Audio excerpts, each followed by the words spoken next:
AP1 news time का साथ में विश्वास लिन्छौ प्रभु बैंक, कृषि विकास बैंक, संपूर्ण बैंकिंग सुविधा सहित को तपाई हाम्रो घर आँगनको bank, Dhali public high school, Sundar Basti, Bhangal, Budhanilkantha, imperial world school, go forth with confidence, Kaukhara Montessori school, Baphal ring road Kathmandu, education for mankind, Uniglobe higher secondary, Kamaladi Ganeshsthan Kathmandu, global college international, Baneshwar Kathmandu, south western state college, Basundhara Kathmandu.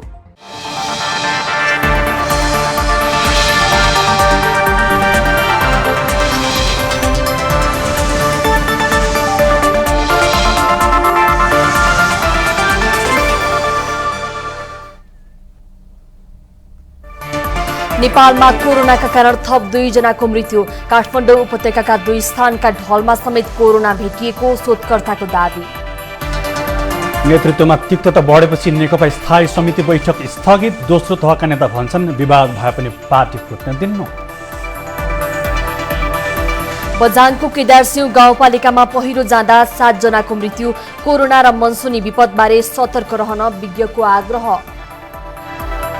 भोलिदेखि सार्वजनिक यातायात चल्ने भन्ने समाचार निराधार रहेको व्यवसायको भनाई। भन्छन् अहिलेकै अवस्थामा गाडी चलाउन सक्दैनौ। र विश्वमा 1 करोड 12 लाख मानिस कोरोना संक्रमित। अमेरिका र भारतमा संक्रमण दर उच्च, खोप छिट्टै आउने भारतको दावी। शिवम सिमेन्ट, शिवम सँग। It's time for United Cements Break. हरेक निर्माण सामग्रीको महत्त्व दर्शाउँदै युनाइटेड सिमेन्ट्स अब जुट्ने बेला हो। तपाईको परिवारलाई डेंगू र मलेरियाबाट सुरक्षित राख्नुहोस्। 50% more powerful good night power active plus. ज्यादा पावर पुश गरौँ, ज्यादा खुश रहौँ। शिवम सिमेन्ट, शुभ आरम्भ शिवम सँग। नमस्कार, यो एपी न्यूज टाइम हो। एपी न्यूज टाइमको सुरुमा कोरोना बारे आजको अपडेट। नेपालमा गत 24 घण्टामा 232 जना कोरोना संक्रमित थपिएका छन् भने थप 2 जना कोरोना संक्रमितको मृत्यु भएको छ। स्वास्थ्य मन्त्रालयको नियमित प्रेस ब्रिफिङमा देशभरका 23 प्रयोगशालामा गरिएको परीक्षणमा थप 232 जनामा कोरोना संक्रमण पुष्टि भएको जानकारी दिइएको हो। यो सँगै नेपालमा कोरोना संक्रमितको कुल संख्या 15,491 जना पुगेको मन्त्रालयका प्रवक्ता डाक्टर जागेश्वर गौतमले जानकारी दिनुभयो। 686 जना, प्रदेश 2 मा 4083 जना, बागमती प्रदेशमा 525 जना, गण्डकी प्रदेशमा 1133 जना, प्रदेश 5 मा 3942 जना, कर्णाली प्रदेशमा 1540 जना, सुदूरपश्चिम प्रदेशमा 3582 जना गरी जम्मा 15,491 जना हुनुहुन्छ। त्यस्तै नेपालमा कोरोनाका कारण मृत्यु हुनेको संख्या 34 पुगेको छ। गत 24 घण्टामा गोरखा र रूपन्देहीमा 1-1 जना कोरोना संक्रमितको मृत्यु भएको स्वास्थ्य मन्त्रालयले जनाएको छ। गोरखा पालुङटार नगरपालिका 7 निवासी 44 वर्षीय पुरुषको उपचारका क्रममा मृत्यु भएको प्रवक्ता गौतमले जानकारी दिनुभयो। त्यस्तै त्रिवी शिक्षण अस्पतालमा उपचाररत रूपन्देहीका 75 वर्षीय कोरोना संक्रमित पुरुषको पनि मृत्यु भएको छ र यसमा जिल्ला गोरखा पालुङटार नगरपालिका वडा नम्बर 7 स्थायी ठेगाना भएका वर्ष 44 का पुरुष 2077-3-19 गते मधुमेह रोगी निमोनिया भई गोरखा अस्पतालको आइसोलेसनमा भर्ना भएकोमा मिति 2077 असार 20 गते बिहान 5 बजे उपचारको क्रममा मृत्यु भएको छ। मन्त्रालयका अनुसार गत 24 घण्टामा विभिन्न अस्पतालहरूबाट कोरोना मुक्त भई 272 जना डिस्चार्ज भएका छन्। यसरी स्वास्थ्य लाभ लिएर फर्किनेको संख्या 6,415 पुगेको मन्त्रालयले जनाएको छ। मन्त्रालयका अनुसार देशभर क्वारेन्टिनमा 33,125 जना रहेका छन् भने आइसोलेसनमा 9,042 जना रहेका छन्। पछिल्लो समय काठमाडौँमा संक्रमण हुनेको संख्या बढ्दै गएपछि काठमाडौँ उपत्यकामा कोरोनाले महामारीको रूप लिने भन्दै चिन्ता व्यक्त भइरहेको छ। आज बिहान कोरोनाकै कारण ज्यान गुमाएका पालुङटार नगरपालिका 7 गोर्खाका 44 वर्षीय पुरुषको शव व्यवस्थापनमा अवरोध भएको छ। नेपाली सेनाको विशेष टोलीले शव व्यवस्थापनका लागि आज दिउँसो शहीद लखन गाउँपालिका 1 को लुदी खोला घाटमा लगेपछि स्थानीय बासिन्दाले अवरोध गरेका थिए। शव व्यवस्थापनमा स्थानीय बासिन्दाले अवरोध गरेपछि प्रहरीले स्थिति नियन्त्रणमा लिन 4 सेल अश्रु ग्यास प्रहार गरेको छ। कतारबाट नेपाल आएका उनको उपचारको क्रममा शनिबार बिहान 5 बजे गोरखा अस्पतालमा निधन भएको थियो। सरकारले संक्रमितको मृत्यु भएपछि जतिसक्दो चाँडो शव व्यवस्थापन गर्नुपर्ने निर्देशिकामा उल्लेख गरेको छ। तर 10 घण्टासम्म शव व्यवस्थापन हुन नसकेपछि स्थिति नियन्त्रणमा लिन अश्रु ग्यास प्रहार गर्नु परेको प्रहरीले बताएको छ। कतारबाट गत मंगलबार पालुङटार आइपुगेका उनी मधुमेह रोगी समेत भएको अस्पतालले विज्ञप्ति मार्फत जानकारी दिएको छ। कोरोनाको जटिल लक्षण देखिएपछि उनलाई जनजीवन ज्योति माविको क्वारेन्टिनमा शुक्रबार राति 10 बजे गोरखा अस्पताल आइसोलेसनमा पुर्याइएको थियो।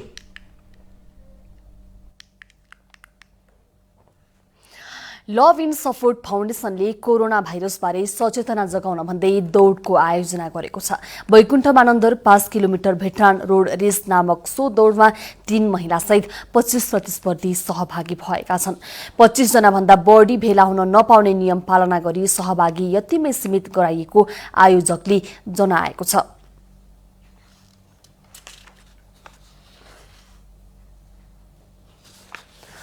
सहभागी सबैले निर्धारित 25 किलोमिटरको दूरी पार गरेका छन्। दौडमा दक्षिण एसियाली खेलकुदका कीर्तिमानी पूर्वधावक वैकुण्ठ मानन्दर, एभरेस्ट म्याराथनकी 3 पटककी विजेता याङदी Lama Sherpa, Asian masters athletics च्याम्पियनसिपका कांस्य विजेता धर्म महर्जन, संयोजक बुद्धवीर लामा लगायत सहभागी थिए। त्रिपुरेश्वर स्थित राष्ट्रिय खेलकुद परिषदको परिसरबाट शुरू भएको सचेतना दौड विभिन्न स्थान परिक्रमापछि त्यही आएर टुङ्गिएको थियो। दौडलाई 3 समूहमा विभाजन गरी प्रतिस्पर्धा गराइएको थियो। 60 वर्षमाथि उमेर समूहमा सम्बोधा हाल महिला खुला समूहमा याङदी लामा शेर्पा र 40 देखि 59 वर्ष उमेर समूहमा धर्म महर्जन पहिलो भएका छन्।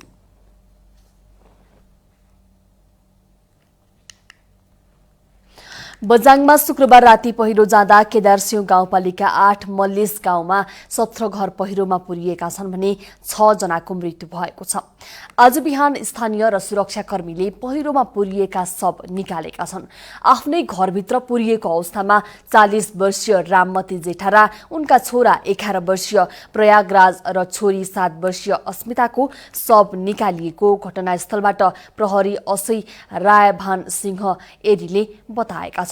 उनका अनुसार 80 वर्षका दले जेठाराको शव भेटिएको छ। पहिरोमा पुरिएका अन्य सन्तु जेठारा, गिरिजा जेठारा र लक्ष्मी जेठाराको खोजी कार्य भइरहेको उनले बताएका छन्। पहिरोले 17 घरमा पूर्ण क्षति भएको छ। दिनहुँ संक्रमित थपिरहेको कोरोना भाइरसको भय बढिरहेका बेला सक्रिय बनेको मनसुनका कारण बाढी, पहिरो र डुबानको जोखिम उत्तिकै नजिकिएको छ। वर्षाबाट सृजना हुने प्राकृतिक विपत्तिबाट हुने जनधनको क्षति कम गर्न पूर्व तयारीका साथसाथै सतर्कताको पनि खाँचो छ। देश कोरोना संक्रमणसँग जुधिरहेको छ। दिनहुँ संक्रमितको संख्या बढ्दो छ भने मृतकको संख्या पनि बढ्ने क्रममा रहेको छ। यही बेला सक्रिय रहेको मनसुनका कारण थपिएको बाढी, पहिरो र डुबानका समस्या सम्मुखमा छ, जसले वर्षेनी जनधनको ठूलो क्षति निम्त्याउने गरेको छ। 2 साता अघि पर्वतको कुस्मा नगरपालिका 3 दुर्लुङमा पहिरोले घर पुरिँदा 9 जनाको मृत्यु भयो। यही असार 8 गते तानसेनबाट रेडी तमघासतर्फ जाँदै गरेको सवारी साधन तानसेन नगरपालिका 11 सम्मोबारीमा झरेको पहिरोले बगाउँदा 3 जनाको ज्यान गयो। गुल्मीमा पनि शुक्रबार पहिरोमा परेर 2 जनाले ज्यान गुमाए। बझाङमा शनिबार गएको पहिरोमा 17 घर पुरिँदा यो रिपोर्ट तयार पार्दासम्म 4 जनाको मृत्यु भएको छ भने अझै केही बेपत्ता छन्। यी त मनसुन सुरु भए यताका पहिरोका केही घटनाहरू हुन्। असारदेखि असोजसम्मको झण्डै 100 दिन मनसुन सक्रिय हुने अवधिमा सतर्कता र जोगिने पूर्व तयारी गर्नुपर्ने विज्ञहरूको सुझाव छ। यो मनसुन हाम्रोमा बंगालको खाडीबाट प्रवेश गर्छ। बंगालको खाडीमा चाहिँ यो अफ्रिकाबाट आउँछ अफ्रिकाबाट बङ्गालको खाडी हुँदै नेपाल प्रवेश गर्छ। अब नर्मली मनसुनमा के हुन्छ भने एक्टिभ फेज र ब्रेक फेज भन्ने हुन्छ। एक्टिभ फेज हुँदाखेरि लगातार 2-3 दिनसम्मको पानी पर्न सक्छ। त्यसरी पानी पर्दाखेरि यो लो लाइङ एरियाजमा फ्लड आउने र यो हाइल्यान्ड्सहरूमा चाहिँ यो ल्यान्डस्लाइड हुने चान्सेस बढिरहन्छ। त्यसले गर्दाखेरि त्यो फ्लड प्रोन एरियाजहरूमा त्यसको इफेक्ट चाहिँ बढी हुन्छ। साथै अब धेरै जसो ठाउँमा चाहिँ यो भूक्षयको पनि सम्भावना रहन्छ, स्पेसली यो हिल्सहरूमा, यो चुरेतिर र माथि महाभारततिर। त्यसैले गर्दा ती स्थानहरूमा चाहिँ बढी इम्प्याक्ट पर्न सक्छ। गृह मन्त्रालय अन्तर्गतको राष्ट्रिय विपद जोखिम न्यूनीकरण तथा व्यवस्थापन महाशाखाका अनुसार पछिल्लो 9 वर्षमा बाढीमा परेर 800 जनाको ज्यान गएको छ भने 500 भन्दा बढी बेपत्ता छन्। यस अनुसार वर्षेनी 150 को मृत्यु, 150 जना भन्दा बढी घाइते र 1,85 करोड रुपियाँ भन्दा बढीको सम्पत्तिमा क्षति पुग्ने गरेको छ। गत वर्ष मनसुनमा बाढीमा परेर 73 जनाले ज्यान गुमाए भने 1 अर्ब रुपियाँ भन्दा बढीको भौतिक क्षति भएको थियो। त्यस्तै 9 वर्षमा पहिरोमा परि 904 जनाको ज्यान गएको छ भने 233 बेपत्ता भएका थिए। गत वर्ष साना ठूला 434 घटनामा 83 जनाले ज्यान गुमाएका थिए। त्यस्तै झाडापखाला, कालाज्वरो, डेंगू, मलेरिया, टाइफाइड लगायत पानीबाट सिर्जना हुने रोगका कारण वर्षमा झण्डै 500 जनाको ज्यान जाने गरेको अनुसन्धानले देखाएको छ। श्रावणका पछिल्ला 2 साता बाढी, पहिरो, वर्षाबाट हुने विपद र कोरोना महामारी एकैपटक उत्कर्षमा पुग्ने अनुमान विपद महाशाखाको छ। कोरोनाको उच्च जोखिममा रहेका क्षेत्र नै बाढी, पहिरो र डुबानको बढी खतरामा रहेको सरकारी प्रक्षेपण पनि छ। मनसुन पूर्व तयारी र प्रतिकारी योजना 2077 मा भनिएको छ प्रदेश 2 र प्रदेश 5 मा बाढीजन्य जोखिम अत्याधिक छ। त्यस्तै मध्य पहाडी क्षेत्रमा पनि अचानक बाढी आउने र जनधनको ठूलो नोक्सानी हुने खतरा रहेको आंकलन छ। यस वर्ष देशभर बाढी तथा डुबानका घटना 12,50,000 हुने अनुमान सरकारले गरेको छ। यस्तै पहिरो 2,50,000 तथा पानीजन्य जोखिम 15 लाख गरी यस वर्ष जम्मा वर्षाजन्य विपद 30 लाख घटना हुने अनुमान सरकारको छ। प्राकृतिक विपद हामी रोक्न सक्दैनौं, तर हुन सक्ने जोखिमलाई मध्यनजर गरेर पूर्व तयारीमा समय रहँदै जुट्न सकेमा क्षति भने पक्कै कम गर्न सकिन्छ। कमला सुवेदीको रिपोर्ट। ललितपुरको खोकना स्थित फास्ट ट्र्याकमा पर्ने जग्गामा धान रोप्न थालेपछि स्थानीय बासिन्दा र प्रहरी बीच आज झडप भएको छ। विकासका नाममा उर्वर भूमि विनाश भइरहेको भन्दै विरोध स्वरूप धान रोपिरहेका स्थानीय किसानलाई अवरोध गरेपछि झडप भएको हो। किसानहरू सामूहिक रूपमा धान रोप्न गएपछि झडप भएको थियो। नेवारहरूको आफ्नो भूमि माथिको अधिकार भएपछि सरकारले विकास परियोजनाका नाममा हराभरा र उर्वर भूमिलाई विनाश गर्ने हिसाबले काम गरिरहेकाले विरोध गरिएको उपत्यका व्यापी सडक पीडित सङ्घले जनाएको छ। आदिवासी नेवारहरूको जुन आफ्नो भूमिको प्री एक्जिस्टिङ राइट्सहरू छ, यो सबै भूमिमाथिको अधिकार हामी राइट्सहरू हो। तर गभर्मेन्टले एट द सेम टाइम के गरेको छ भने 5-6वटा विकासका परियोजनाको नाउँमा यस्तो हेर्नुहोस् है, यस्तो हराभरा, यस्तो उर्वरा भूमिलाई चाहिँ टोटली डिस्ट्रोय गरे, विनाश गर्ने चाहिँ हिसाबले जसरी आएको छ हामी त्यसको विरोध गरिरहेका छौँ। फास्ट ट्र्याकमा पर्ने जग्गामा किसानहरूले संयुक्त रूपमा धान रोपाई गर्न थालेपछि आज बिहानैदेखि नेपाल प्रहरी र सशस्त्र प्रहरी परिचालन गरिएको थियो। प्रहरीले धान रोप्न नदिएपछि नाराबाजी सुरु गरेका थिए। संस्कृति सम्पदामाथि विकासका नाममा विनाश गर्न नहुने भन्दै स्थानीय बासिन्दा विरोधमा उत्रेका हुन्। झडपमा केही स्थानीय बासिन्दा घाइते समेत भएका छन्।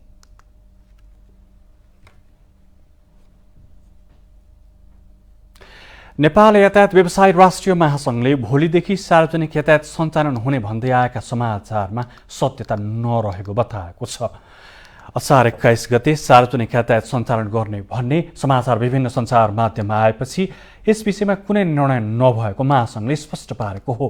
100 दिनभन्दा बढी समय ग्यारेजमा थन्किएका यातायातका साधन सडकमा निकाल्न सहज नभएको भन्दै महासंघले सरकारले राहतको निर्णय नगरेसम्म यातायात यथावत सञ्चालन गर्न कठिन रहेको पनि बताएको छ। सरकारले वा यातायात व्यवसायीले एकल रूपमा निर्णय गरेर सार्वजनिक यातायात सञ्चालन हुन नसक्ने महासंघका महासचिव सरोज सिटौलाको भनाइ छ।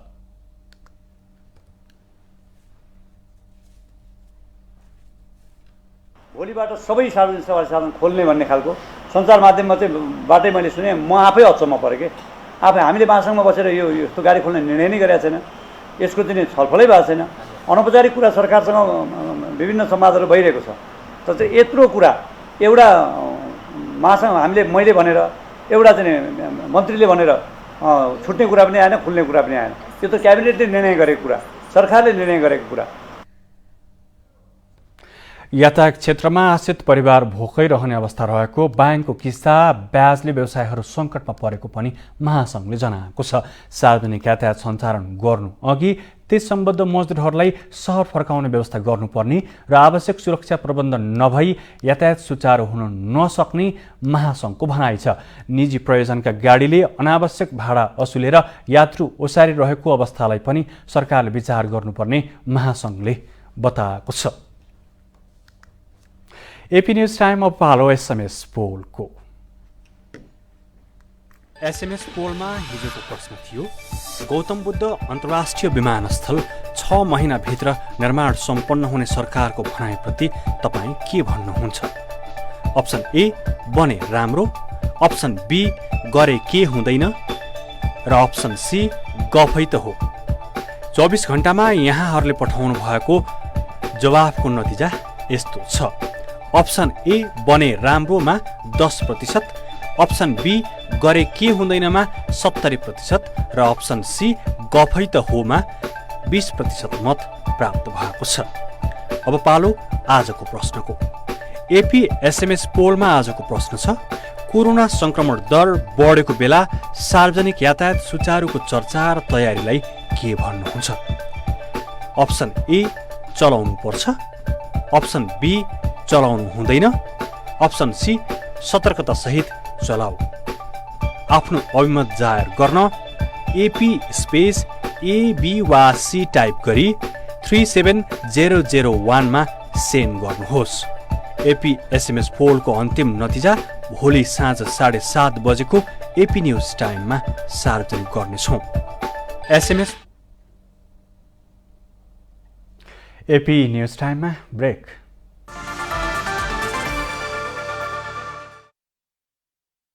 शिवम सिमेन्ट, शुभ आरम्भ शिवमसँग। It's time for United Cements Break. हरेक निर्माण सामग्रीको महत्त्व दर्शाउँदै युनाइटेड सिमेन्ट्स अब जुट्ने बेला हो।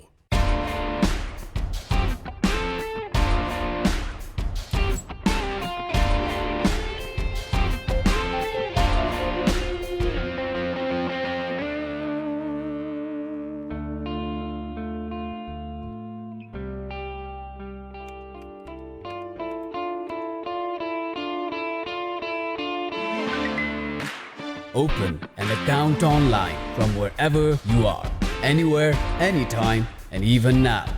Agricultural Development Bank Limited. तपाईको परिवारलाई डेंगू र मलेरियाबाट सुरक्षित राख्नुहोस्। 50% more powerful good night power active plus, ज्यादा पावर पुश गरौँ, ज्यादा खुश रहौँ। शिवम सिमेन्ट, शुभ आरम्भ शिवमसँग। अब बाँकी समाचार। अधिकांश सदस्यले प्रधानमन्त्री तथा पार्टी अध्यक्षको पदबाट केपी ओलीले राजीनामा दिनुपर्ने माग गरेपछि नेकपा स्थायी समिति बैठक अल्मलिएको छ। हिजो दुई अध्यक्षबीच भएको छलफलले निष्कर्ष दिन नसकेपछि आज बस्ने भनिएको बैठक 2 दिनका लागि स्थगित गरिएको छ। दोस्रो पुस्ताका नेताहरूले शीर्ष नेताहरूबीच समझदारी गरेर अघि बढ्नु आवश्यक रहेको र पार्टी फुट्न नदिने बताएका छन्। नेकपा स्थायी कमिटी बैठकले 7वटा प्रमुख छलफलका एजेन्डा तय गरेको थियो। तर बैठक चलिरहेकै समयमा प्रधानमन्त्री एवं पार्टी अध्यक्ष केपी शर्मा ओलीले आफूलाई हटाउन भारतको इसारामा आफ्नै पार्टीका नेताहरू समेत लागेको टिप्पणी गरेपछि बैठक एकाएक तिक्ततापूर्ण बन्न पुग्यो। मूल एजेन्डाबाट बहकिएको बहस प्रधानमन्त्री र अध्यक्षबाट ओलीको राजीनामा माग्नेमा केन्द्रित बन्न पुगेपछि उत्पन्न विवाद पार्टी फुट्ने स्तरमै पुग्ने हो कि भन्ने चिन्ता व्यक्त भइरहेको छ। यही विवादकै बीच प्रधानमन्त्री ओलीले सल्लाह बिनै संसद अधिवेशन अन्त्य गरिदिएर पार्टी फुटाउने विधेयक ल्याउन खोजेको भन्दै नेकपा भित्रको आशंका बढेपछि तिक्तता थपिएको हो। नेकपाकी नेत्री एवं भूमि व्यवस्था सहकारी तथा गरिबी निवारण मन्त्री पद्म अर्यालले नेकपाको स्थायी कमिटिको बैठकसँग संसद अधिवेशन अन्त्य गर्ने सरकारको निर्णयको कुनै साइनो नरहेको दावी गरेकी छिन्। अब संसद भनेको रतौली खेल्नको निम्ति चलाइरहने संस्था त होइन, त्यसैले रतौली खेल्न संसद चाहिएन, एजेन्डा थिएन, बिजनेस थिएन। सरकारले रोक्यो, यसमा कुनै कम्युनिस्ट पार्टीको स्थायी समितिको बैठक र यसको कहीँ मेल खाँदैन।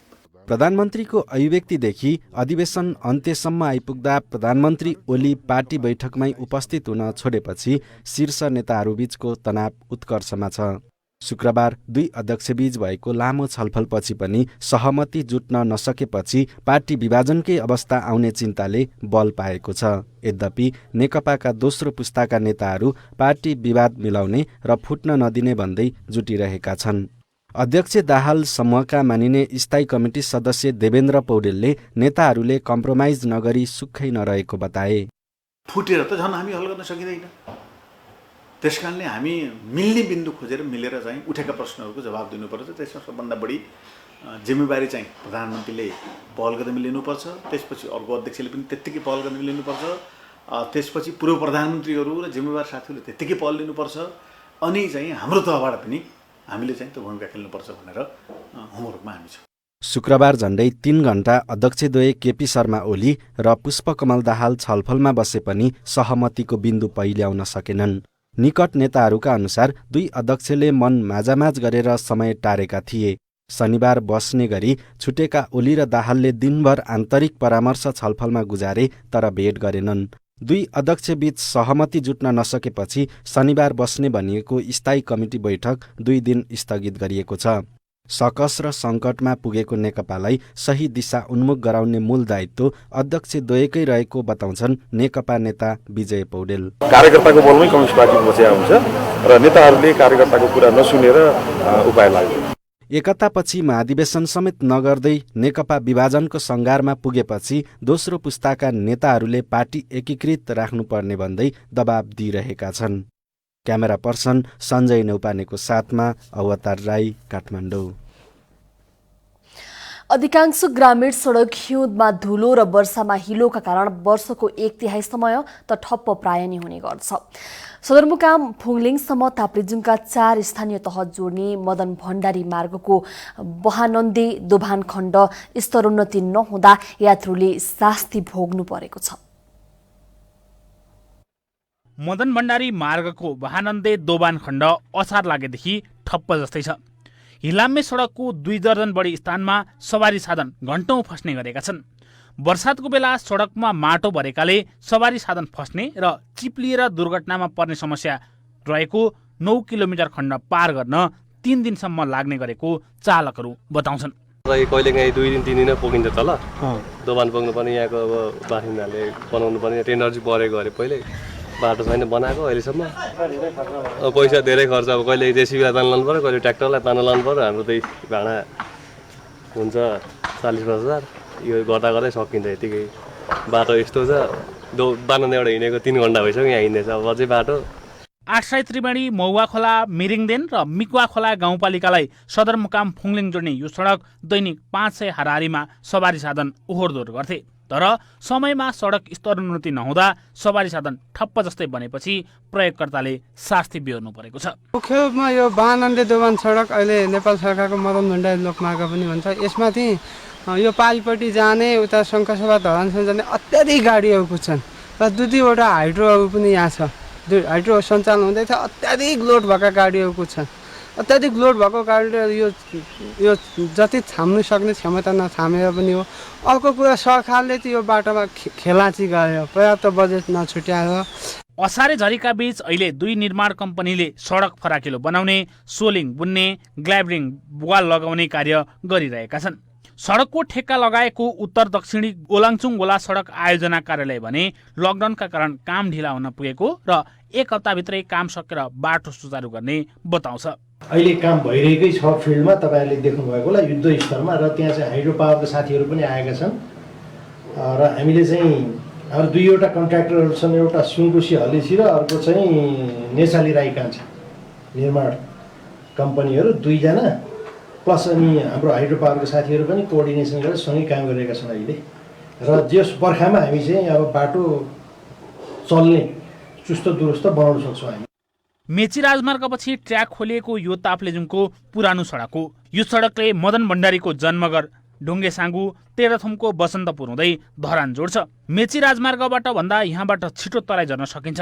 कुनै बेला मदनले नै नेतृत्व गरेको पार्टी सत्तामा हुँदा पनि सडक सुधारमा ध्यान नदिएको स्थानीयको गुनासो छ।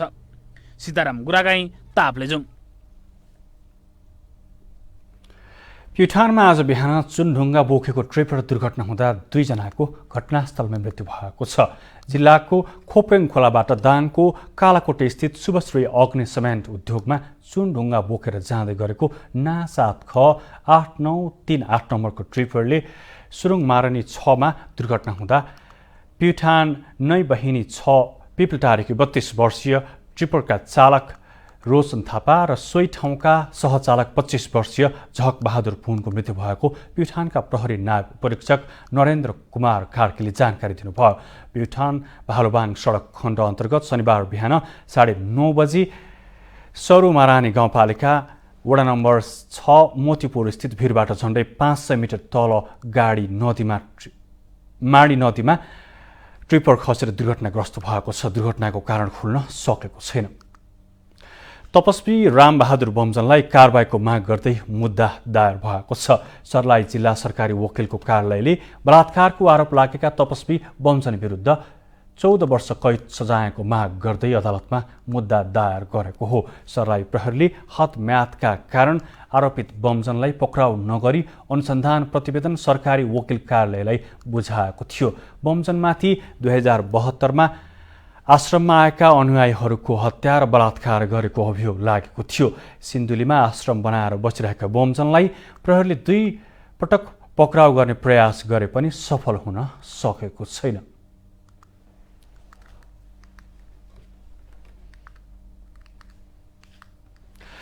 काठमाडौँ उपत्यकामा कोरोना संक्रमण बढ्दो क्रममा रहेको छ। समुदाय स्तरमा संक्रमणको जोखिम बढेको बेला अनुसन्धानकर्ताहरूले काठमाडौँ उपत्यकाको ढलमा समेत भाइरस भेटिएको दावी गरेका छन्। कोरोनाको भयावह संक्रमण रोक्न सतर्कता र सावधानी बढाउनु पर्ने सुझाव विज्ञहरूको छ।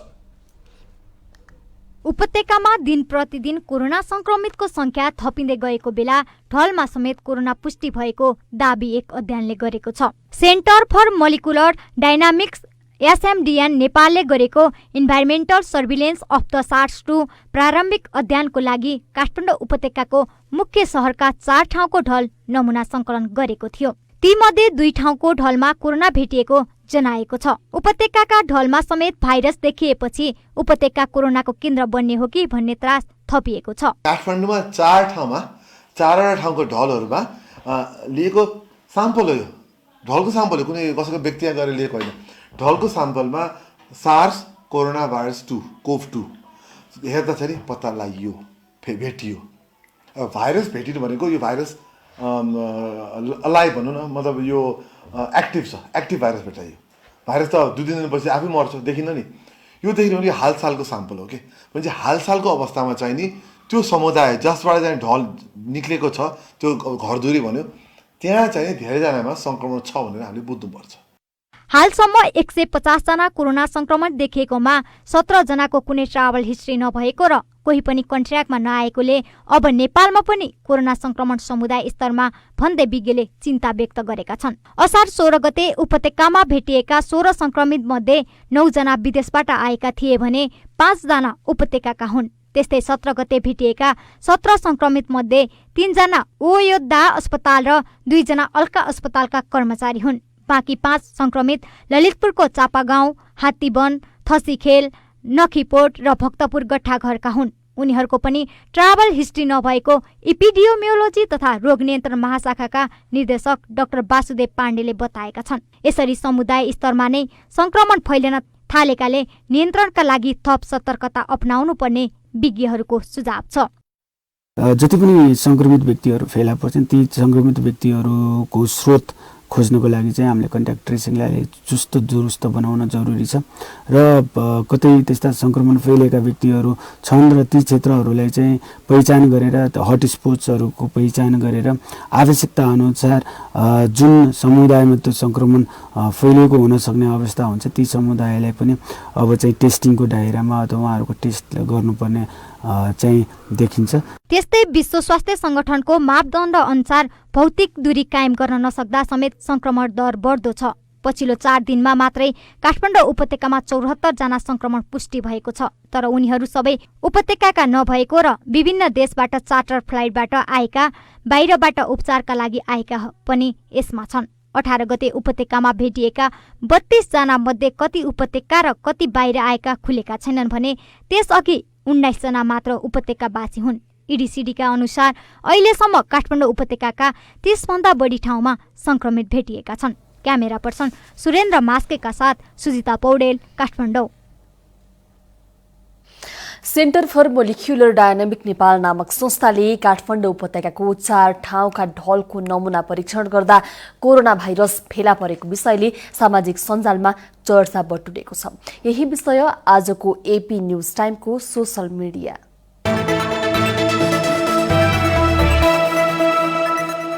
डाक्टर समीरमणि दीक्षितले ढलमा कोरोना भाइरसको संक्रमण भेटिएको विषयमा लेखेका छन्। हाम्रो संस्थाले गरेको प्रारम्भिक जेनेटिक अनुसन्धानमा उपत्यकाका ढलहरूमा लिएका केही नमुनामा कोभिड-19 SARS-2 भेटिएको छ। यसले शहरमा भाइरस समाजमा केही समयदेखि नै रहेको संकेत गर्दछ। थप जानकारी छिट्टै आउनेछ, अनुसन्धान जारी छ।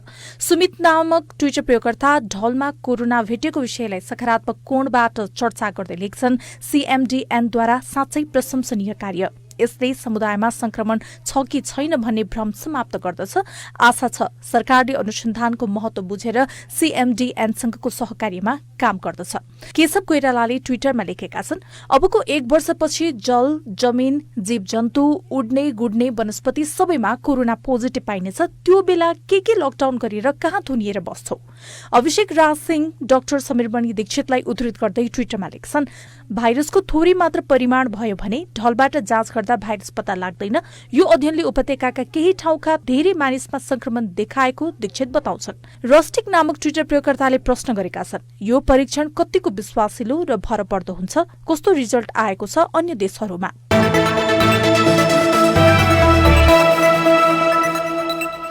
बैंक तथा वित्तीय संस्था बढी नाफामुखी भएको आरोप व्यवसायीले लगाएका छन्। हरेक सेवा शुल्क महँगो बनाएर ऋणीको ढाड सेक्ने काम बैंकहरूले गरिरहेको आरोप लगाएका व्यवसायीले कोभिडका बीचमा पनि सहुलियत कर्जा भएमा उत्पादनशील क्षेत्र अघि बढ्न सक्ने बताएका छन्।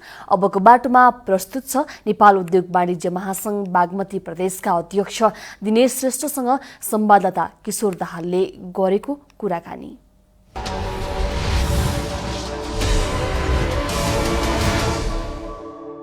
विश्वव्यापी महामारी बनेको कोभिड र त्यसपछिको लकडाउनका कारण विश्व अर्थतन्त्र नै अहिले मन्दीको अवस्थातिर धकलिएको छ। यसैबीचमा नेपालमा पनि यसको प्रभाव निकै नै जोडजाडका साथ देखिएको छ। निजी क्षेत्रले आफ्ना व्यवसायहरू त सञ्चालन गर्ने प्रयास गरेका छन्, तर ग्राहकहरू नआउने र कामदारहरू बाहिर गएका कारणले गर्दाखेरि समस्यामा परिरहेका छन्। अब निजी क्षेत्र कसरी अगाडि बढ्छ, व्यवसायिक क्रियाकलापलाई कसरी अगाडि बढाउँछ, यी लगायतका विषयवस्तुमा कुराकानी गर्नका लागि आज हामीसँग हुनुहुन्छ नेपाल उद्योग वाणिज्य महासंघको बागमती प्रदेशका अध्यक्ष दिनेश श्रेष्ठ। सर, यहाँलाई स्वागत छ। धन्यवाद। नमस्ते। व्यवसायीहरूलाई चाहिँ नेपालमा व्यवसाय गर्नका लागि के कुरामा अहिले समस्या छ जुन कोभिडको प्रभावले ल्यायो? कोभिडको प्रभावले सबभन्दा ठुलो प्रभाव भनेकै हाम्रो मागमा कमी आएको छ। आपूर्ति गर्न सकिया छैन। जुन आपूर्ति अलिअलि भइरहेको थियो, सरकारले जुन सुरुको दिनदेखि खुल्ला गरिरहेको थियो, औषधि भन्नुहोस् या खाद्यान्न भन्नुहोस्, तिनीहरू पनि के छ, मान्छेहरूले सुरुको दिनमा त अलिक बढ्ता किन्यो, त्यसपछि किन्न छोड्यो भनेपछि ती पनि 100%मा चलेको छैन भन्ने। अरू सामानहरू त कपडा भन्नुहोस् या अब अरू सामग्रीहरू उनीहरू त टोटल्ली नै इफेक्ट छन्। तपाईँ हामी भन्नुहोस्, अब राजमार्ग यताउता जुन सानो सानो पसलहरू खोलेर बसेका छन्, जसले स्वरोजगार जेनेरेट गरिरहेका छन्, आफैले काम गरेर खाइरहेका छन्, जोसँग ऋण पनि छैन, जसले आफ्नो परिवारले नै चलाइरहेको, ती व्यवसायहरू सबै विस्थापित हुनुपर्ने अवस्था छ। बजेट मार्फत सरकारले 1 खर्बको पुनर्कर्जा र 50 अर्बको राहत प्याकेज भनेर लिएर आछ। त्यसले चाहिँ यसलाई हाम्रो इकोनोमीलाई किक स्टार्ट गर्न सक्छ सक्दैन कि होइन? त्यो हेर्नुहोस्, त्यो कस्तो हो भने पुनर्कर्जा भनेपछि राष्ट्र बैङ्कले बैङ्कलाई दिने हो, यो बैङ्कले फेरि अर्कोलाई अनि कर्जा सानो सानो कर्जावालालाई दिने हो। अब त्यसको टोटल रिपोर्टिङ भनेको राष्ट्र बैङ्कले हेरिरहेको हुन्छ, 5% दिने हो। तर त्यो पैसा चाहिँ तपाईँको भोलि त्यो जुन जसले पैसा लिया हो उसले फिर्ता दिन सकेन भनेदेखि उसमाथि फेरि ब्याज 1% थप लिने भन्ने कुरा छ। त्यो पुनर्कर्जा भनेको पुनर्कर्जा व्यवसायलाई दिने होइन, पुनर्कर्जा भनेको तपाईँको सेन्ट्रल बैङ्कले कमर्सियल बैङ्कलाई दिने हो। त्यो सरकारले व्यवसाय बचाउनु भनेको श्रमिक बचाउनु हो, श्रमिक बचाउनु भनेको उपभोग बच्नु हो र समग्र अर्थतन्त्र चलायमान बन्नु हो। तर सरकार किन निजी क्षेत्रप्रति यति उदासीन बनिरहेको छ? होइन, अहिले सरकार निजी क्षेत्र मैत्री छौँ भनेर केही प्रोग्रामहरू आओस् भन्ने हाम्रो चाहना हो, हामीले भनिरहेछन्, तर भइरहेको छैन। यसको इफेक्ट देखिन्छ। अब करको दरहरूमा, करको कलेक्सनहरूमा इफेक्ट परेपछि सरकारले नै इफेक्ट पर्ने हो। हाम्रो निजी क्षेत्रको पैसा चाहिने आम्दानी भयो भने हेर्नुहोस्, निजी क्षेत्रले नाफा भन्छ, लिने र दिने बिचको जुन पैसा त्यो नाफा होइन। हामीले अहिले जुन नियम कानुनहरू बनाइरहेछन्, उपभोक्ता हित संरक्षण ऐन भनेर बनाइरहेका छन्, लिने र दिनेको बिचमा को जुन भाग हो त्यो कहिले पनि नाफा हुँदैन, त्यसमा धेरैको चाहिँ नि भाग रहन्छ। तपाईँहरूको व्यावसायिक जगत चाहिँ किन उपेक्षामा पर्यो त? किनकि यो उपेक्षामा पर्नुपर्ने ठाउँ पनि छैन। जस्तो उद्योग वाणिज्य महासङ्घ जस्तो एउटा ठुलो निकाय हो देशमा छ, त्यो सँगसँगै अरू यस्ता सङ्गठनहरू पनि छन् जसले व्यावसायिक हक हित र पक्षका विषयमा वकालत गर्छन्। तैपनि तपाईँहरू उपेक्षामा परिरहनु भएको छ, त्यसको कारण के हो? तपाईँहरू भित्रैबाट हो अथवा सरकारबाट के छ? अब एउटा त के हो भनेदेखि सरकारलाई हामीले निरन्तर रूपमा हाम्रो कुराहरू उहाँहरूलाई लबी गर्ने, उहाँहरूले बुझाउने कामहरू हामीबाट भइरहेछ, नभएको होइन। हेर्नु, नभएको भएदेखि त उहाँहरूलाई व्यवसाय भनेपछि छुट्टै हो, आफूको परल मूल्यभन्दा बढीमा सामान बेच्ने, त्यो बढीमा बेचेको सामानबाट हामी सरकारले कर तिर्नु पर्यो, त्यो बढीबाट बेचेको सामानबाट हामीले चाहिँ कर्मचारीलाई तलब दिने, बैङ्कलाई ब्याज दिने, अनि त्यो सबै गरिसकेपछि बाँकी रह्यो भनेदेखि मात्रै त्यो जुन लगानीकर्ताले त्यो पैसा आफ्नो भनेर लिएर फेरि लगानी नै गर्छ। यो कुरो निश्चय पनि तपाईँले भन्नुभयो जस्तो हामीले सरकारलाई त्यो कुरा बुझाउन नसकेकै हो। तपाईँहरू पनि राजनीतिमा त लगानी गरिदिनुहुन्छ नि त, उहाँहरूले मागेको चन्दादेखि लिएर राजनीतिक दललाई पालिदिनु भएको छ। त्यसलाई त्यसरी चाहिँ लिनु भएन। यो संसारभरिकै एउटा प्रथा हो। हेर्नुहोस् है, जुनसुकै ठाउँमा पनि राजनीतिक दलहरूलाई सहयोग गरिन्छ, तर आफ्नो आस्थाको आधारमा। म तपाईँलाई भनौँ, 17 सालमा जब आन्दोलन, जब यो पार्टीहरू जम्मै बन्द भयो, त्यसपछि पनि तपाईँको नेताहरूलाई व्यवसायहरूले या जसले सक्छ उनीहरूले सहयोग गरिरहेको थियो। त्यति बेला उनीहरूलाई निस्वार्थ भावमा सहयोग गरे हो। किन भन्दाखेरि उनीहरू देशको लागि काम गर्ने हो। प्रभाव विस्तार गर्नका लागि फेरि व्यवसायहरू सक्रिय पनि छन् नि त। अहिले कोही छन्, त्यो हेर्नुहोस्, त्यो जम्मै ठाउँमा हुन्छ। त्यसलाई नेताहरूले त्यसलाई बहिष्कार गर्न सक्नुपर्ने हो। मैले भन्छ किन दिन जानेले त दिन्छन् आफ्नो चाहिने स्वार्थपूर्तिको लागि, तर कुन गर्दा जनताको हित हुन्छ, कुन गर्दा हुँदैन भन्ने कुरा त्यत्रो 20औं वर्ष उहाँले आफ्नो एउटा सिद्धान्तको लागि सेक्रिफाइस गरे हो आफ्नो जिन्दगी भनेपछि त्यसमा व्यवसायहरू मात्र होइन, सारा जनताहरूले उहाँहरूले गरेको जुन सेक्रिफाइसको लागि नै उहाँहरूलाई सम्मान गरे हो। हेर्नुहोस् है, त्यस कारणले हामीले भनेको लबी गर्ने हो। अब संक्षेपमा मलाई बताइदिनुहोस्, अबको निकास के हुन्छ? यो लकडाउनको बिचमा, कोभिडको बिचमा हामी कसरी अगाडि बढ्यौँ भने सर्वोपरि सबैजना मिलेरै यसलाई चाहिँ नि निराकरण गर्नुपर्ने हो। यो अवस्था कसैले गरेर निस्के होइन। यो अवस्था भनेको तपाईँको विश्व परिस्थितिले गर्दाखेरि यो सङ्क्रमण फैलियो।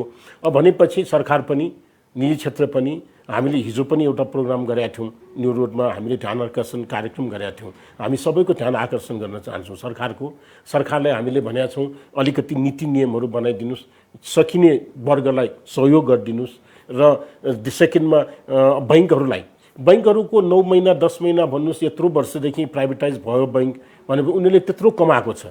आज चाहिँ तपाईँको एउटा बैङ्कले 8 खरब रुपियाँ लगाएर 3 खरब कमाइसकेका छन् 9 महिना। पनि यो 3 महिनाको लागि हामीले 1 करोडसम्मको ब्याजलाई मिना गरिदिनुहोस् न, हामीले कसरी तिर्ने भनेर क्वेसनै गर्नु पर्दैन। एउटा बैङ्कले तपाईँको 8 खरब रुपियाँ लगानी गरेर 3 खरब कमाएको छ, यो 3 महिनामा अर्को 1 खरब कमाउँछ, 4 खरब कमाउँछ। यहाँ हडल के छ भने 4 खरब कमाएपछि तपाईँको 40 करोड रुपियाँ त्यो त्यहाँको कर्मचारीहरूले बोनसको रूपमा पाउँछ। त्यो 40 करोड रुपियाँ बोनसमा सबभन्दा जुन त्यो सिइओ भन्नेहरू हुन्छन् नि, उनीहरूले सबभन्दा बढ्ता पाउँछ।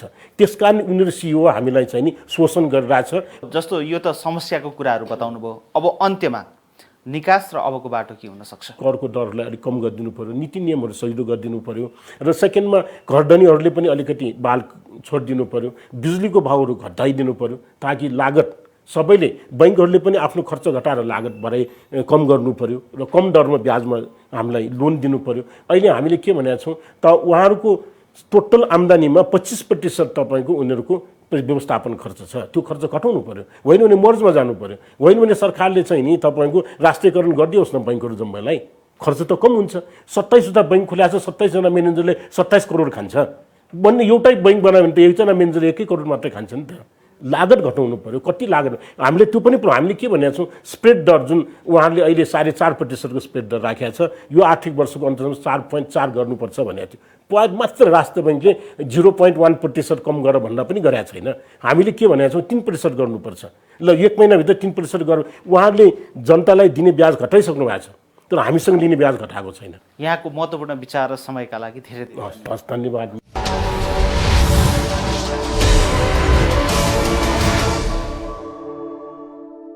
एपी बिज का साथ राष्ट्रिय वाणिज्य बैंक, तपाईको आफ्नै bank. E-Scan Total Security, number 1 choice of digital world.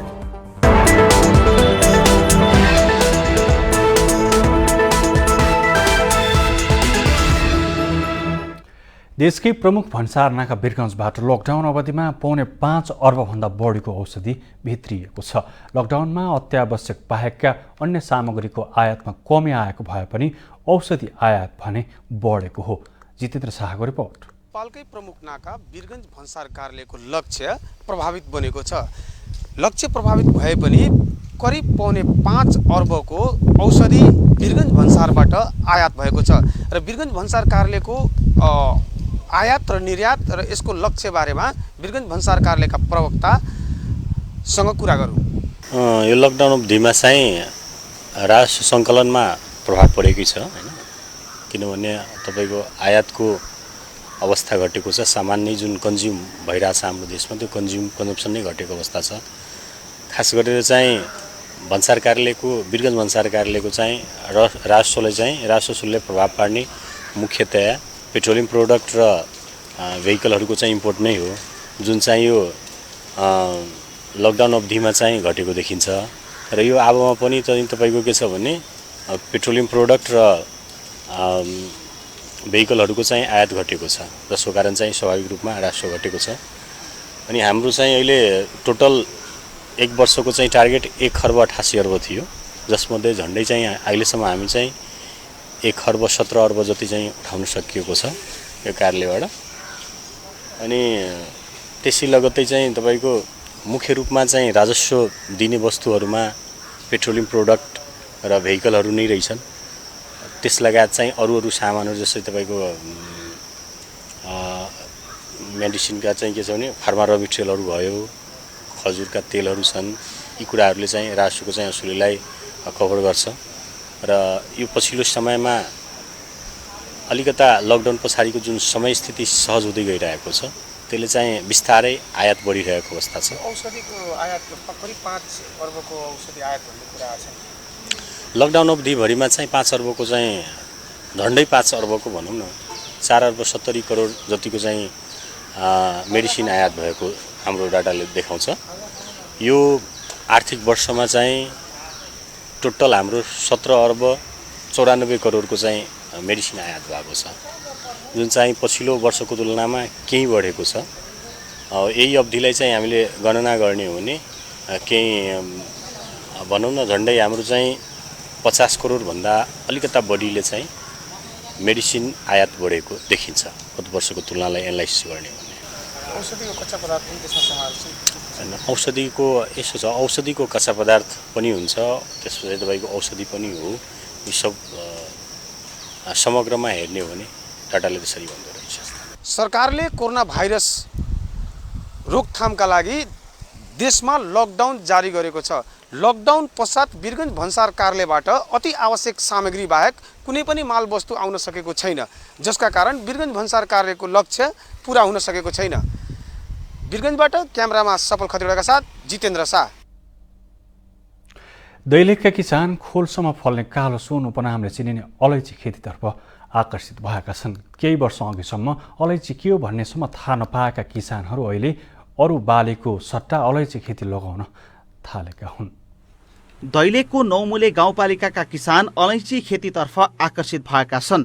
विगतमा अलैँची के हो भन्ने सम्म थाहा नपाएका किसान केही वर्ष यता यसको खेतीमा लागेका हुन्। यति फाइदा छ अरे, यस्तो छ अरे, यति हुन्छ अरे भन्ने कुराहरू पनि सुन्यौँ। अनि त्यसपछि हामी पनि गराउँ त एकचोटि हेरौँ कस्तो हुन्छ के हुन्छ भनेर अनि लागि परेको हामीहरू। पोहोरको साल चाहिँ अब तलतिर छिमेकीहरूले चाहिँ यसो हुन्छ अरे भन्ने सुनेर मैले पनि अहिले चाहिँ यसो गर्नु पर्यो भनेर म पनि मिहिनेत गर्न लागेको छु। भुछाइ रोक्ने, बाँझो जमिन प्रयोगमा आउने, असिना पानीले असर नगर्ने र एकपटक लगाएपछि वर्षौंसम्म उत्पादन लिन सकिने भएकाले किसानले उच्च पहाडी सेपिलो जमिनमा अलैँची लगाउन थालेका हुन्। यो खेतीबाट भन्दा चाहिँ यो त अन्नबाली भन्दा हामीले योबाट राम्रो आम्दानी हुन्छ भनेर उहाँहरूले भन्नुभयो। त्यसपछि हामी अब ठिकै छ, त्यो छ भने हामी जता राम्रो हुन्छ त्यही अनुसार जाने हो, हामीले जता फाइदा हुन्छ त्यहाँ त्यही बाटोतिर लाग्नु पर्यो भन्ने सोचले हामी लागेको हो।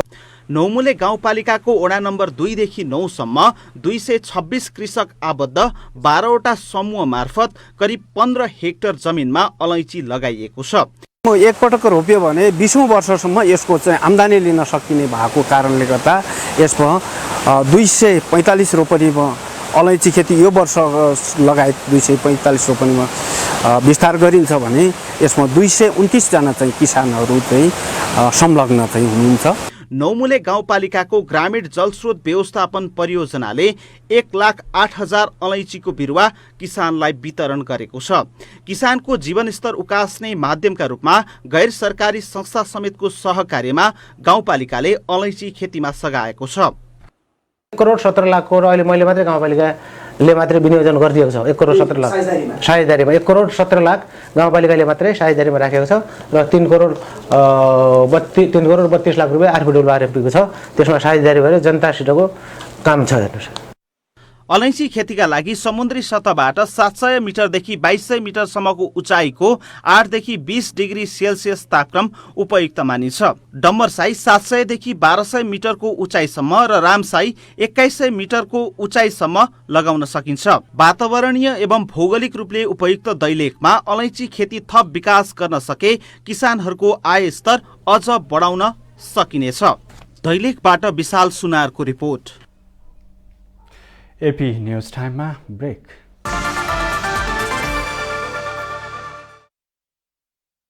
शिवम सिमेन्ट, शुभ आरम्भ शिवमसँग। It's time for United Cements Break.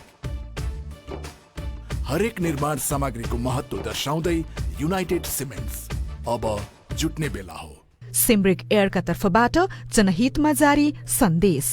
संसारभरि फैलिरहेको कोरोना भाइरसबाट बच्नका लागि सरकारबाट जारी गरिएका निर्देशन पालना गरी घरमै बसौं, आफू पनि बसौं, अरूलाई पनि बसाऊ। जति सफा गरे पनि आँखाले नदेख्ने कीटाणु बेडरुमको भित्ता भित्तामा पुगि नै हाल्छ। त्यही भएर हो हामी आफू र आफ्नो परिवारको स्वास्थ्यप्रति अझ सजग रहनुपर्ने। त्यसैले Asian paints royal health shield, जसले घरभित्रको भित्तामा रहेको 99% कीटाणु नाश गरी घरलाई निरोगी बनाउँछ। अब तपाईँ पनि आफ्नो घरलाई निरोगी बनाउनुस्। Isn't it amazing when the internet just works? For binge watcher to binge shoppers, for the dancing shoes to midnight truce, speed the juice. For the weird poses and funny noses, baking spaces to messy faces. We are Subisu Internet. Subisu, gig fiber, exceeding expectation. Shivam cement, शुभ आरम्भ शिवमसँग। अब बाँकी समाचार।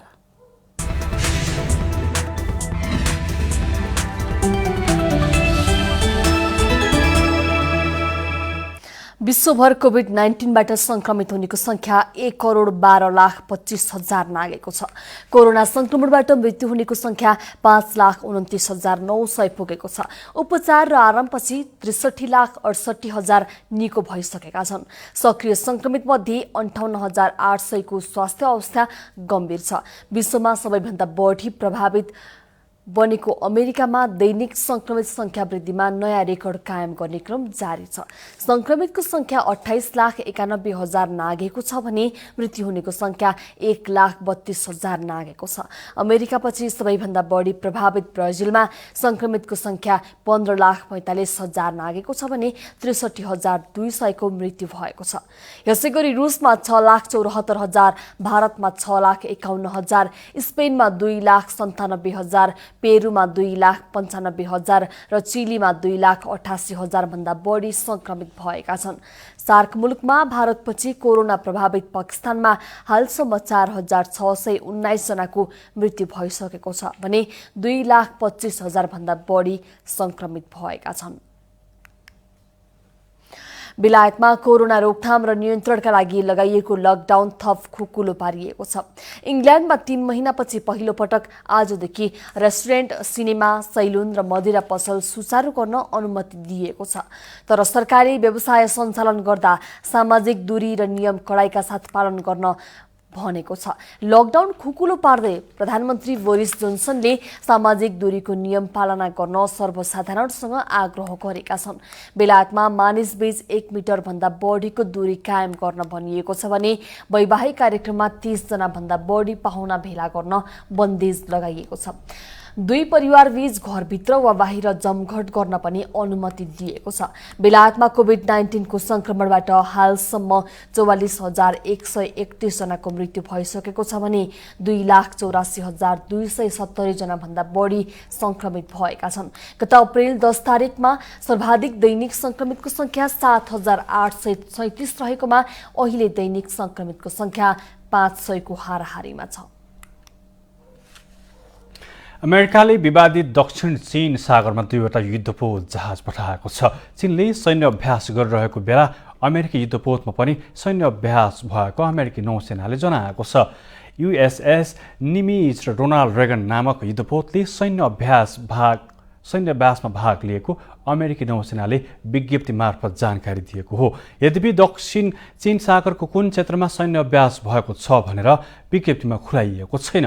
दक्षिण चीन सागरको अधिकांश जल क्षेत्रमा चीनले गर्ने दाबीलाई जापान लगायत छिमेकी मुलुकले विरोध जनाउने गरेका छन्। सैन्य अभ्यासको उद्देश्य क्षेत्रीय सुरक्षा र स्थायित्वका लागि आफ्ना साझेदार मुलुकसँग गरिएको प्रतिबद्धता पूरा गर्न स्पष्ट सङ्केत भएको अमेरिकाले जनाएको छ। विवादित क्षेत्रमा चीनले सैन्य अभ्यास गरेको भन्दै पेन्टागन र छिमेकी मुलुकले आलोचना गरेका थिए, तर चीनले अमेरिकी आलोचना खारेज गर्दै दक्षिण चीन सागरमा तनाव बढाउन अमेरिका उद्धत रहेको जवाब दिएको थियो। अमेरिकी विमान वाहकले दक्षिण चीन सागर र पश्चिमी प्रशान्त क्षेत्रमा सैन्य अभ्यास गर्दै आइरहेका छन्। गत साता चीनले भियतनामले दाबी गर्दै आएको पर्सल टापु नजिकै 5 दिन सैन्य अभ्यास गर्ने घोषणा गरेको थियो, तर भियतनाम र फिलिपिन्सले त्यसको आलोचना गर्दै चीनलाई क्षेत्रीय तनाव उत्पन्न गर्ने र बेइजिङसँगको सम्बन्धमा प्रभाव पार्ने चेतावनी दिएका थिए। अमेरिकाले चीनमाथि तेल र ग्यास रिजर्भ रहेको क्षेत्रमा एसियाली छिमेकी मुलुकलाई तर्साउन खोजेको आरोप लगाउँदै आएको छ। ब्रुनाई, मलेसिया, फिलिपिन्स, ताइवान र भियतनामले पनि दक्षिण चीन सागरको क्षेत्रमा दाबी गर्ने गरेका थिए। सामरिक र रणनीतिक महत्त्वको दक्षिण चीन सागर मार्ग हुँदै प्रत्येक वर्ष $3 खर्ब बराबरको व्यापार हुने गरेको छ। उक्त क्षेत्रलाई लिएर विश्वका 2 शक्तिशाली मुलुक चीन र अमेरिका बीच विवाद र तनाव उत्पन्न हुने गरेको छ। सोबाहेक 2 मुलुक बीचको सम्बन्ध कोभिड-19, व्यापार, हङकङ लगायतका मुद्दाका कारण पनि तिक्ततापूर्ण बन्दै गएको छ। जापानमा अविरल वर्षासँगै आएको बाढीका कारण 15 जनाको मृत्यु भएको छ। कुमामोटो र कोगोसिममा बाढीले उक्त हताहती भएको समाचारमा जनाइएको छ। अन्य 9 जना हराइरहेको सञ्चार माध्यमले जनाएका छन्। अधिकारीहरूका अनुसार बाढीले 8वटा घर बगाएको छ भने कुमामोटो र कागोसीमा डुबानमा परेका छन्। करिब 2,03,200 स्थानीय बासिन्दालाई शिविरमा बस्न भनिएको छ। कुमामोटो प्रिफेक्चर स्थित कुमार नदीमा पानीको बहाव उच्च भएपछि स्थानीय बासिन्दालाई सुरक्षित शिविरमा बस्नु भनिएको हो।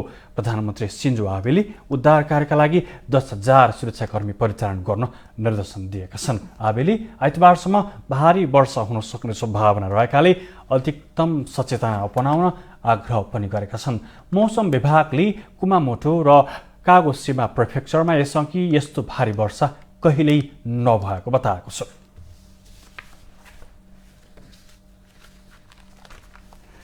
एपी न्यूज टाइमको अन्त्यमा हेडलाइन्स पुनः एकपटक। नेपालमा कोरोनाका कारण थप 2 जनाको मृत्यु। काठमाडौँ उपत्यकाका 2 स्थानका ढलमा समेत कोरोना भेटिएको शोधकर्ताको दावी।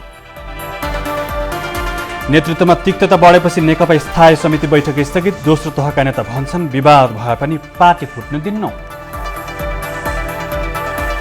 बझाङको केदारसिंह गाउँपालिकामा पहिरो जाँदा 7 जनाको मृत्यु। कोरोना र मनसुनी विपदबारे सतर्क रहन विज्ञको आग्रह।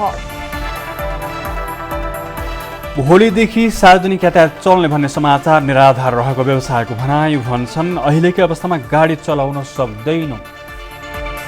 र विश्वमा 1 करोड 12 लाख मानिस कोरोना संक्रमित। अमेरिका र भारतमा संक्रमण दर उच्च। खोप छिट्टै आउने भारतको दावी।